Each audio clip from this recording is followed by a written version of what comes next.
ధరణి మైథిలిని ఇబ్బంది పెడుతుందని అక్కడ ఉన్న సౌదామినికి తెలిసి సౌదామిని మైథిలి మీద ప్రేమ చూపిస్తుంది. దాంతో అక్కడ ఉన్న చందన అయితే నువ్వు ఎప్పటికీ కూడా మా బావకు దగ్గర అవ్వలేవు, ఆ ధరణి కూడా దగ్గర అవ్వదు, మా బావకు నేనే సొంతమవుతానని చెప్పి చందన అంటూ ఉంటుంది.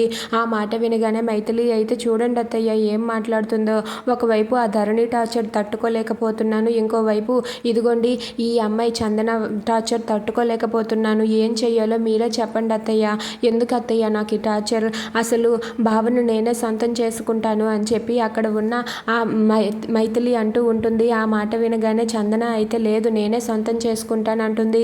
దాంతో అక్కడ ఉన్న సౌదామిని అయితే ఇక చాలు ఆపండి, మీ ఇద్దరిలో ఎవరో ఒకరు సొంతం చేసుకోండి, కానీ ఆ ధరణి మాత్రం ఈ ఇంటికి రావటానికి వీల్లేదు, నేను ఒప్పుకోను అని చెప్పి అక్కడ ఉన్న సౌదామిని అంటుంది. ఆ మాట వినగానే మైథిలి అలాగే చందన వాళ్ళిద్దరూ కూడా అలా ఒకరి ముఖం ఒకరు చూస్తూ ఉండిపోతారు.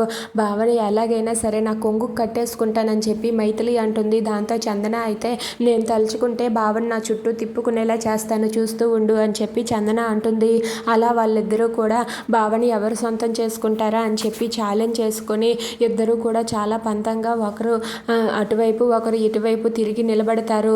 అలా ఆ ఇద్దరు అక్క చెల్లెళ్ళు కూడా చాలా పంతంగా గొడవలు ఆడుకుంటూ వాళ్ళిద్దరూ కూడా చాలా సీరియస్గా ఉంటారు. ఇక సాకేత్ వాళ్ళిద్దరిలో ఎవరికి సొంతం అవుతాడు?